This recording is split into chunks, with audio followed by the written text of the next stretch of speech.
ನಾಳೆ ಕೇಂದ್ರ ಗೃಹ ಸಚಿವ ಅಮಿತ್ ಶಾ ರಾಜ್ಯಕ್ಕೆ ಬರ್ತಿದ್ದಾರೆ. ವಿಜಯನಗರ, ಕೊಪ್ಪಳ, ರಾಯಚೂರು, ಬಳ್ಳಾರಿ ಜಿಲ್ಲೆಯ ನಾಯಕರ ಜೊತೆ ಅಮಿತ್ ಶಾ ಕೋರ್ ಕಮಿಟಿ ಸಭೆ ನಡೆಸಲಿದ್ದಾರೆ. ಕೋರ್ ಕಮಿಟಿ ಸಭೆ ಬಳಿಕ ಸಂಡೂರಿನಲ್ಲಿ ಬಹಿರಂಗ ಸಮಾವೇಶ ಆಯೋಜಿಸಲಾಗಿದೆ. ನಾಳೆ ಸಂಜೆ ಬೆಂಗಳೂರಿಗೆ ಬರಲಿರುವ ಅಮಿತ್ ಶಾ 500 ಗಣ್ಯರ ಜೊತೆ ಖಾಸಗಿ ಹೋಟೆಲ್ನಲ್ಲಿ ಸಂವಾದ ನಡೆಸಲಿದ್ದಾರೆ. ಚುನಾವಣೆಗೆ ದಿನಗಣನೆ ಇದ್ದಂತೆಯೇ ಯಾದಗಿರಿಯ ಗುರುಮಠಕಲ್ ಕ್ಷೇತ್ರದಲ್ಲಿ ಗಿಫ್ಟ್ ಪಾಲಿಟಿಕ್ಸ್ ಜೋರಾಗಿದೆ.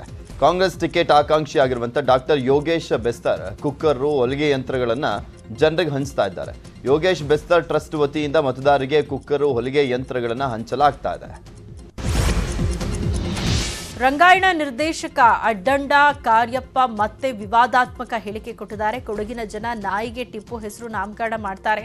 ನಾನು ಟಿಪ್ಪು ಪರ ಎಂದವರೆಲ್ಲ ಹೇಳುವವರು ಸೋತಿದ್ದಾರೆ ಅಂತ ಹೇಳಿದ್ದಾರೆ. ರಾಮನಗರ ಜಿಲ್ಲೆಯ ಚನ್ನಪಟ್ಟಣದಲ್ಲಿ ಕ್ಷೀರ ಸಂಘರ್ಷ ಜೋರಾಗಿದೆ. ಬಮೂಲ್ ಉತ್ಸವ ವಿಚಾರವಾಗಿ ಜೆಡಿಎಸ್ ಹಾಗೂ ಬಿಜೆಪಿ ಮುಖಂಡರ ನಡುವೆ ಜಟಾಪಟಿ ಮುಂದುವರೆದಿದೆ. ಬಮೂಲ್ ನಂದಿನಿ ಲೋಗೋ ಬಳಸದೆ ಕಾರ್ಯಕ್ರಮ ಮಾಡುವಂತೆ ಜೆಡಿಎಸ್ ಕಾರ್ಯಕರ್ತರಿಗೆ ಎಚ್ಚರಿಕೆ ನೀಡಲಾಗಿದೆ. ಬಿಜೆಪಿ ಅಭ್ಯರ್ಥಿ ರೇಖಾ ಗುಪ್ತಾ ಅವರನ್ನು 34 ಮತಗಳ ಅಂತರದಿಂದ ಮಣಿಸಿದ ಎಎಪಿ ಅಭ್ಯರ್ಥಿ ಶೆಲ್ಲಿ ಒಬೆರಾಯ್ ದೆಹಲಿ ಮಹಾನಗರ ಪಾಲಿಕೆಯ ಮೇಯರ್ ಆಗಿ ಆಯ್ಕೆಯಾಗಿದ್ದಾರೆ.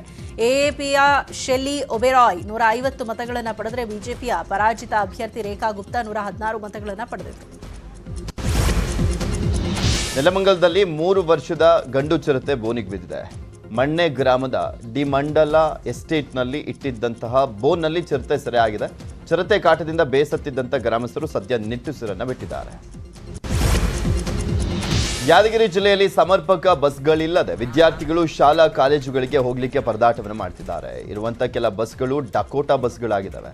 ರಸ್ತೆಯಲ್ಲಿ ಬಸ್ನ ಗಾಲಿಯೊಂದು ಪಂಚರ್ ಆಗಿದ್ದು ಮಾರ್ಗ ಮಧ್ಯದಲ್ಲೇ ಇಳಿದಂಥ ವಿದ್ಯಾರ್ಥಿಗಳು ಖಾಸಗಿ ವಾಹನಗಳ ಮೂಲಕ ತೆರಳಿದರು.